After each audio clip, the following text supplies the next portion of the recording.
Today we're going to be talking about Alibaba. We'll discuss the AI opportunity that lies in front of this company, as well as review their upcoming earnings. So if you enjoy the video, drop a like down below, and if you want to see more videos like this one, make sure to subscribe. Alibaba has had a good last month, with the stock trading up over 12%. Year to date, the stock is up only 7%, and over the course of the last year, it's down about 6%. We saw it break 100 back in July of last year. However, since then, the stock has fallen over 20% and is only a couple weeks off its 52-week low of $66. And despite Alibaba growing their top line numbers significantly over the last 5 years, the stock price has still fallen in a very significant way, down over 50% from 2019 till now. One of the ways Alibaba looks to turn around this bad fortune is by investing heavily in their cloud and AI-based businesses. And one of the ways they're looking to capitalize on the AI and cloud-based business is by doing what they do best and copying US businesses. They have done this throughout the company's lifespan by following very closely what Amazon has done. And this is something that has worked to very good success for Alibaba. And now Alibaba is looking to do something very similar to what Microsoft has done with their investment in OpenAI's ChatGPT. And the way Alibaba is looking to copy Microsoft is by making investments into Chinese-based AI companies like Moonshot AI as well as Kimi AI chatbot. And they're doing this in a very smart way. Alibaba is not just giving these companies money to help with their development, they're actually giving these companies money plus cloud computing credits. And what that means is they are offering credits to these companies like Moonshot AI and Kimi AI to actually develop their softwares on Alibaba's cloud-based services. And this is something we've seen work very well for companies like AWS or Amazon Web Services, as well as Microsoft's Azure. When you start getting developers using your platform and building out their applications on it, it becomes very difficult for them to move away from those cloud-based services. And this really builds out an ecosystem or a moat around your business. And one thing you might be thinking is, what is it going to do for Alibaba to copy these large businesses? They're never going to be able to outcompete them. And that is true to a certain degree, right? AWS, Azure, and Google Cloud are the top 3 players in the cloud industry. However, these are all US-based companies, and they're helping other companies throughout the world, but most specifically in the US. However, Alibaba is the #1 player in China. They hold about 4% of the global market share in the cloud-based business. Tencent is their closest competitor in China with about 2% global market share. So ultimately, Alibaba is really just competing within China. They're not competing directly in most situations with AWS, Azure, or Google Cloud. And on top of all of this, Alibaba has a leg ahead because they purchased a large number of chips from NVIDIA prior to the US restrictions that prevented companies like NVIDIA, Intel from exporting advanced chips. And as one AI Chinese scientist has said, with the shortage of semiconductors, it's very hard to get access to these 10,000 GPU processor clusters, which Alibaba does have access to because of this prior purchase. And in the short term, these restrictions from the US may actually help Alibaba, as it can help them fend off competition in the cloud space throughout China. For Alibaba to truly capitalize on these investments, they do need to see a turnaround in the Chinese economy. There's no denying that the Chinese economy over the last 2 to 3 years has been relatively weak. And if we can see the Chinese economy start to turn around, these investments will pay off more significantly. Because right now, Alibaba's cloud arm is averaging single-digit quarterly growth. And this is troublesome when you look at the growth that we have seen from companies throughout the US, whether it's Google, AWS, or Microsoft. All of their cloud-based businesses are growing by at least double digits. Over time, these investments should have big impacts on their top and bottom line numbers. And Alibaba is expected to report this quarter's numbers on May 14th, and analysts have an average EPS estimate of $1.44 and an average revenue estimate of $31 billion.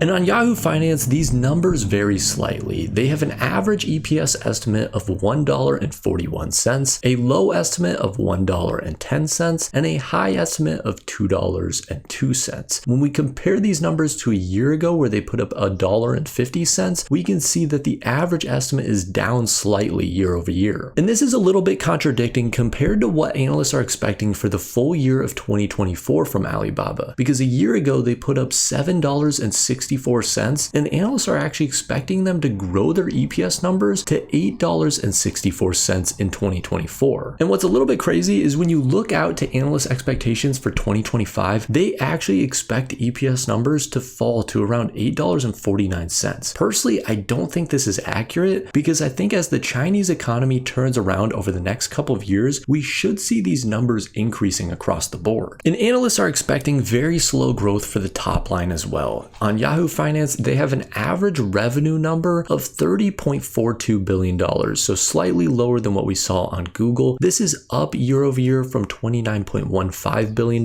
However, that's only growth of 4.4%. And for the total year of 2024, analysts are only expecting revenue to grow by 7.2% and then 7.8% in 2025. I actually think these numbers again are a little bit low. I'd love to see Alibaba get back into the double digits, even if it's 10 to 12% growth year over year. I think that would be huge for the company to see the top line growing in the double digits. And if they're able to outperform that, that should affect the stock in a massive way. And the reason that should have such a big impact on a stock like Alibaba is because over the course of the last 2 years, they have had negative growth for about a year, and then they've started to get back to slight growth in their top line. However, if we go back to 2019, they were growing around 20 to 35%. And if they could get back to numbers even around the 20%, their valuation should increase significantly. And growth has a huge impact on valuation. Right now, Alibaba's forward P ratio is a 9.42. And that's because investors, when they look at this company and they see decreasing top line numbers, they see slight growth at the top line, basically they're wondering where this company is going in the future. Are they going to see their numbers continue to fall, or are we going to be able to get back to higher growth numbers? If we get back to higher growth numbers for the top and bottom line, that will be massive for valuation. To put this a little bit in perspective, in 2019, they were growing their top line revenue anywhere from 26 to 36%. And that translated to a trailing P ratio anywhere between 36 and 30. Keep in mind, we were just looking at the forward P ratio. So right now, Alibaba is actually trading around a 15 trailing P ratio, but that's still about a double up from where the stock is currently trading at. And even EPS numbers are sitting at a similar level to what we saw in 2019. Their trailing 12-month EPS is sitting at $5.33. Back in 2019, they were sitting anywhere around $5 to $5.66 of trailing 12-month EPS. And right now, Alibaba should be able to have an impact on these EPS numbers just by buying back a large amount of their shares. We have seen this over the course of the last couple of years from Alibaba. As their share price has fallen, they have rolled out a lot of very good buyback programs. They were sitting at around 2.8 billion shares outstanding, and they have thus decreased that all the way down to about 2.5 billion shares outstanding, buying back around 3% of their shares outstanding over the course of the last couple of years. So personally, I think Alibaba is very well positioned to capitalize on these investments in the future, especially as we start to see the Chinese economy turn around, which the Chinese government is trying very, very hard to do. And one of the ways they're doing this is by looking at these bigger companies throughout China and trying to work more closely with them. We've seen over the last couple of years that the Chinese government has enforced a lot of regulations against these bigger tech companies in China, and they're starting to get away from that. And that should have a big impact on Alibaba. And Alibaba is using methods throughout China that have been proven to work in the US. And I think these will pay off in the long run for the company. But keep in mind, do not buy a company just because some random guy on YouTube talked about it. Make sure you are doing your own research and looking into companies that meet your risk tolerance as well as your time horizon. With all that said, I hope you enjoyed the video. If you did, drop a like down below. And if you want to see more videos like this one, make sure to subscribe. And as always, guys, have a wonderful rest of your day.